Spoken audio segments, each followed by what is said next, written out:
Guntur rural ఎస్పీకి TDP నేతలు ఫిర్యాదు చేశారు. డేటా చోరీ కేసులో ఫిర్యాదు చేశారు. టీడీపీకి చెందిన డేటాను చోరీ చేశారంటూ ఈ కేసు నమోదు చేశారు. రూరల్ ఎస్పీకి ఈ కేసుని గుంటూరు రూరల్ ఎస్పీకి వెళ్లి ఫిర్యాదు చేశారు. డీజీపీ కార్యాలయంలోనే సిట్కు ప్రత్యేక ఛాంబర్ ఏర్పాటు చేశారు.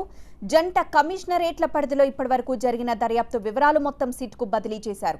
స్పెషల్ ఇన్వెస్టిగేషన్ టీం ఇన్ఛార్జ్గా Hyderabad west zone IG Stephen రవీంద్రను నియమించగా ఆయన సారథ్యంలోని బృందంలో cyber crimes DCP Rohini, Kamareddy జిల్లా SP Swetha Reddy, DSP Ravindra Kumar, ACP Srinivas, మరో 2 ఇన్స్పెక్టర్లను నియమించారు.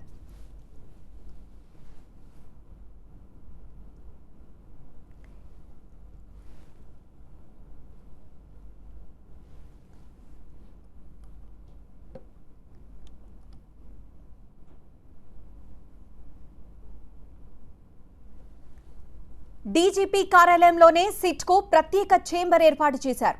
జంట కమిషనరేట్ల పరిధిలో ఇప్పటివరకు జరిగిన దర్యాప్తు వివరాలు మొత్తం సిట్కు బదిలీ చేశారు. స్పెషల్ ఇన్వెస్టిగేషన్ టీం ఇన్ఛార్జ్గా Hyderabad west zone IG Stephen రవీంద్రను నియమించగా ఆయన సారథ్యంలోని బృందంలో cyber crimes DCP Rohini, Kamareddy జిల్లా SP Swetha Reddy, DSP Ravindra Kumar, ACP Srinivas, మరో 2 ఇన్స్పెక్టర్లను నియమించారు. మరింత సమాచారం మా ప్రతినిధి విజయ్ లైవ్ ద్వారా అందిస్తారు. విజయ్,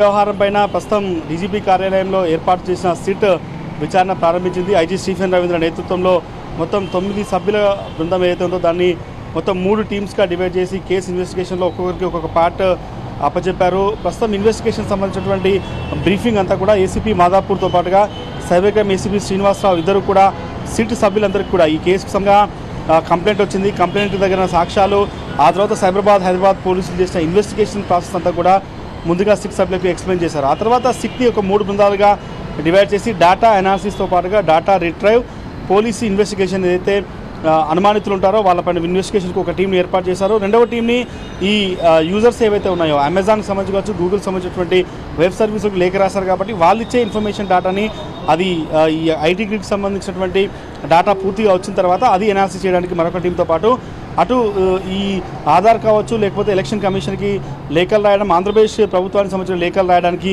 ఒకటి, మొత్తం 3 ప్రత్యేక బృందాలు ఈ కేసు కోసం ఏర్పాటు చేశారు. ఇక వీళ్ళకి అసిస్ట్గా అశోక్ ఎవరైతే ఐటీ గ్రిడ్ ఎండీ ఉన్నాడో అతన్ని పట్టుకోవడం కోసం మరొక టీం, మొత్తం 3 ప్రత్యేక బృందాల సాయంతో ఎంటైర్ ఈ కేసును కూడా ఈరోజే ఇన్వెస్టిగేషన్ స్టార్ట్ చేసిన తర్వాత ఇప్పటివరకు సాక్ష్యాలన్నింటినీ కూడా పరిశీలించి పూర్తి స్థాయిలో ఇన్వెస్టిగేషన్కి పోలీసులు ప్రయత్నిస్తున్నారు. డీజీపీ కార్యాలయంలో ఏర్పాటు చేసినటువంటి ఈ సిట్ ఏదైతే ఉందో ఈరోజు ఉదయం 11 గంటలకు దాదాపుగా మొత్తం ఈ సిట్కి సంబంధించిన ఇన్వెస్టిగేషన్ ప్రారంభమైందని చెప్పుకోవచ్చు. దాదాపుగా ఈ కేసు వ్యవహారంలో అన్ని కోణాల్లో కూడా పూర్తి స్థాయి ఇన్వెస్టిగేషన్ చేసినట్టుగా పోలీసులు చెబుతున్నారు. ఈ కేసుకు సంబంధించి అందరినీ కూడా విచారిస్తామని చెప్తున్నటువంటి పరిస్థితి కనిపిస్తుంది.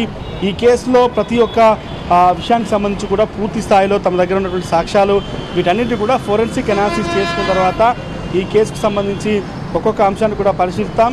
ఇప్పటికీ తెలంగాణ ప్రభుత్వం ఏర్పాటు చేసిన సిట్ దీన్ని ఒక లోతైన దర్యాప్తుగా చేయాలని చెప్పింది కాబట్టి ఆంధ్రప్రదేశ్ ప్రభుత్వ లబ్ధిదారుల డేటా ఏ రకంగా వచ్చింది ముందుగా ఐటీ గ్రిడ్ నుంచి సేవామిత్ర యాప్కి, ఆ సేవామిత్ర యాప్ ద్వారా ఏ అంశాలు సేకరించారు అనేది పూర్తి స్థాయిలో వెరిఫికేషన్ చేసుకున్న తర్వాతనే ఇన్వెస్టిగేషన్లో ముందుకు వెళ్తామని మాత్రం ఐజీ స్టీఫెన్ రవీంద్ర చెప్తున్నారు. ప్రస్తుతానికైతే 3 ప్రత్యేక బృందాలు ఈ కేసును ఇన్వెస్టిగేషన్ చేస్తున్నాయి.